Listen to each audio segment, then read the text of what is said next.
Jaunpur Suheldev Bharatiya Samaj party के राष्ट्रीय अध्यक्ष ओम प्रकाश राजभर ने जौनपुर के सीतमसराय इलाके में पत्रकारों से बात करते हुए बड़ा बयान दिया। ओम प्रकाश राजभर ने समाजवादी पार्टी के राष्ट्रीय अध्यक्ष अखिलेश यादव को दो मुंह वाला नेता करार दिया।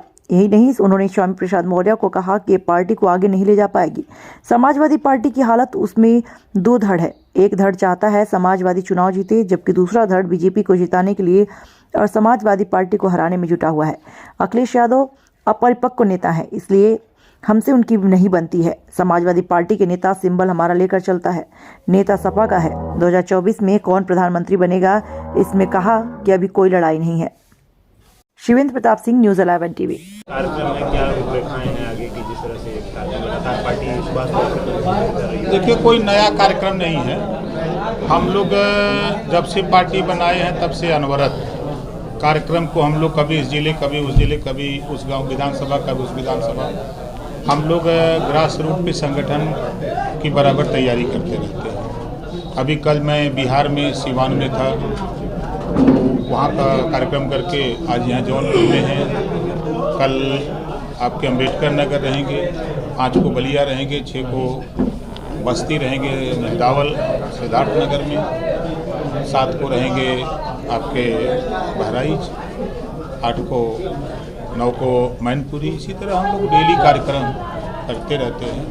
कुछ महीने पहले रथ यात्रा भी निकाली थी, फिर लगातार हर जगह हो रहा है, तो ये तैयारी कुछ अंदर ही अंदर क्या 2024 की तरफ चल रही है या किस तरह से चल रही है? देखिए, भारतीय समाज पार्टी अनवरत, हमारी पार्टी के हम लोग जब सो जाते हैं तो आंदोलन रुक जाता है, बंद कर देते हैं, और जग गए तो हम लोग पार्टी के एकदम चुनावी मूड में रहते हैं। जैसा आपने जिक्र किया, अभी सावधान रथ यात्रा के माध्यम से जनता को सावधान किया गया कि आप अपने मुद्दों के लिए लड़ो।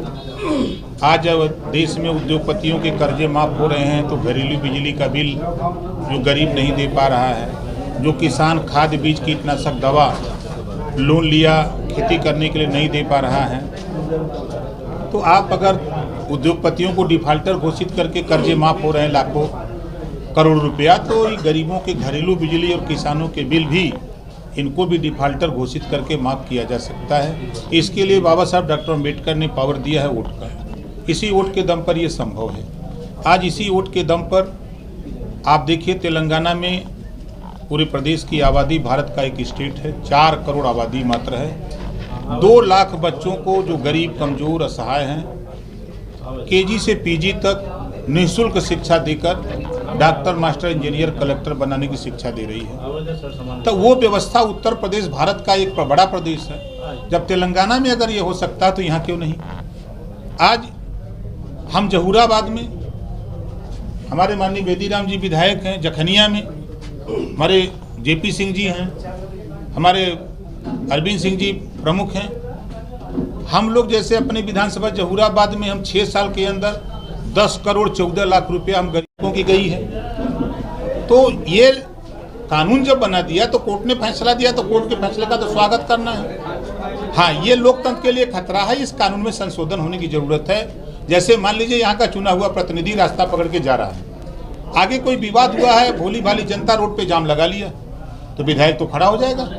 अब विधायक के खिलाफ मुकदमा लिख दिया जाए, उसको आधार बना करके अब उसकी सदस्यता रद्द हो जाए, ये तो अच्छा काम नहीं है। अखिलेश यादव ने ट्वीट किया बेदीराम जी को लेकर कि इनका एक वीडियो वायरल हो रहा था सड़क को लेकर। वो कह रहे हैं कि भ्रष्टाचार पे योगी जी की कुर्सियां हिला देंगे अगर वो जल्दी से अपने गठबंधन नहीं ले रहे हैं। खराब सड़क की जिसको लेकर के जूते की, देखिए, सत्ता से बेदखल होने के बाद अखिलेश जी का जो बयान आ रहा है अपरिपक्वता का संदेश देता है। एक किसी इशू पर खड़े नहीं है, एक भी किसी इशू पर खड़े नहीं है। अभी अगर इधर देखेंगे, सदन में जनता चुन के भेजी है, जनता के मुद्दों की चर्चा करने के लिए, सत्ता पक्ष को सही आईना दिखाने के लिए कि आप ये काम कर रहे हो, इसमें ये त्रुटि है, इसको ऐसे सुधार कर लो। ये विपक्ष का काम है। विपक्ष में आप क्रिकेट खेलवा रहे हो, वॉलीबॉल की चर्चा करा रहे हो, कार्टून बनाने की बात कर रहे हो। जब सत्ता में थे 5 साल तो जातिवाद जनगणना याद नहीं आया। जब सत्ता में थे, हाई कोर्ट ने कहा था सामाजिक न्याय के मुद्दे पर कि 27% जो पिछड़ों को आरक्षण मिल रहा है, 12 जातियां लाभ उठा रही हैं, इसको बांट करके उत्तर प्रदेश सरकार दे। मुख्यमंत्री कौन था? अखिलेश यादव जी। क्यों नहीं किया?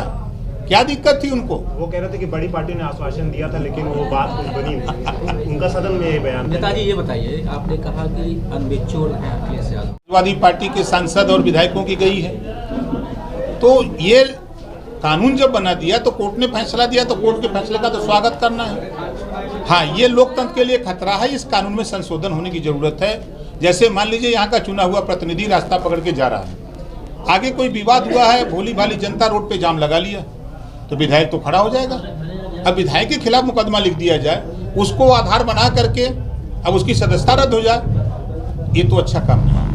अखिलेश यादव ने ट्वीट किया है बेदी राम जी को लेकर कि इनका एक वीडियो वायरल हो रहा था सड़क को लेकर। वो कह रहे हैं कि भ्रष्टाचार पे योगी जी कुर्सियां हिला देंगे अगर हम जल्दी से अपने गठबंधन नहीं ले रहे हैं। खराब सड़क थी जिसको लेकर के जूते की। देखिए, सत्ता से बेदखल होने के बाद अखिलेश जी का जो बयान आ रहा है अपरिपक्वता का संदेश देता है। एक किसी इशू पर खड़े नहीं है, एक भी किसी इशू पर खड़े नहीं है। अभी अगर इधर देखेंगे, सदन में जनता चुन के भेजी है, जनता के मुद्दों की चर्चा करने के लिए, सत्ता पक्ष को सही आईना दिखाने के लिए कि आप ये काम कर रहे हो, इसमें ये त्रुटि है, इसको ऐसे सुधार कर लो। ये विपक्ष का काम है। विपक्ष में आप क्रिकेट खेलवा रहे हो, वॉलीबॉल की चर्चा करा रहे हो, कार्टून बनाने की बात कर रहे हो। जब सत्ता में थे 5 साल तो जातिवाद जनगणना याद नहीं आया। जब सत्ता में थे, हाई कोर्ट ने कहा था सामाजिक न्याय के मुद्दे पर कि 27% जो पिछड़ों को आरक्षण मिल रहा है, 12 जातियां लाभ उठा रही हैं, इसको बांट करके उत्तर प्रदेश सरकार दे। मुख्यमंत्री कौन था? अखिलेश यादव जी। क्यों नहीं किया? क्या दिक्कत थी उनको? वो कह रहे थे कि बड़ी पार्टी ने आश्वासन दिया था लेकिन वो बात कुछ बनी नहीं। उनका सदन में ये बयान था। नेताजी ये बताइए, आपने कहा कि अनबिचोड़ है अखिलेश यादव, रुपया हम गरीबों के इलाज के लिए दे दिए। लगभग 1 साल के अंदर रास्ता हमने बना दिया, बता दिया। ये 1 साल के अंदर लगभग 4 करोड़ रुपया दे दिए ऑपरेशन इलाज के लिए। तो सरकार के पास पैसा है, लेकिन मंशा नेताओं की नहीं है कि हम जिस उद्देश्य से जीत के जाते हैं उस उद्देश्य की पूर्ति के लिए गरीबों का इलाज फ्री में हो, इसके लिए कानून बना दें। इसके लिए कोई तैयारी नहीं करता है। जैसा कि आपने देखा, अभी सदन खत्म हुआ 3 मार्च को। सदन में चाहे घरेलू बिजली के बिल माफी का सवाल हो, चाहे एक समान अनिवार्य फ्री शिक्षा का हो, चाहे गरीबों के फ्री इलाज का सवाल हो, चाहे जातिवाद जनगणना का सवाल हो, चाहे शराबबंदी का सवाल हो, तमाम मुद्दों को लेकर सदन में हम बराबर लड़ते रहे। निकाय चुनाव से पहले आप भाजपा के साथ गठबंधन में रहेंगे क्या?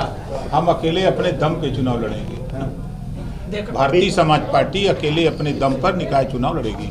अभी जब सदन चल रहा था तो अखिलेश यादव जी ने जातिगत जनगणना के बारे में कहा कि हमारी और आपकी बात इस पे बाद में हो जाएगी। कौन सी बात है ये राजभर जी? जो देखिए, हाथी के दिखाने के दांत अलग और खाने के अलग है ना। उसी तरह समाजवादी पार्टी अखिलेश यादव जी के 2 दांत हैं, 2 मुहियां हैं। ये बोलते कुछ हैं और करते कुछ हैं। यही हम जलालपुर में जहां बैठे हैं, जफराबाद में, प्रमाण है ना कि वो समाजवादी पार्टी के नेता हैं। अगर मेरी बात गलत हो तो बताइए। 12 प्रत्याशी समाजवादी पार्टी ने अपना दिया, सिंबल हमारा। यही गठबंधन होता है। आज भी समाजवादी पार्टी का झंडा लगा के घूमेगा नेता, विधायक हमारी पार्टी का हो, झंडा समाजवादी पार्टी का लगा घूमे। यही अखिलेश यादव चाहते थे कि ओम प्रकाश राजभर विलय कर ले पार्टी का। हम विलय करने वाले नहीं हैं। हम टूट सकते हैं लेकिन झुक नहीं सकते। 24 में पीएम किसको देख रहे हैं? 24 में पीएम किसको बनाना चाह रहे हैं? देखिए भैया, अभी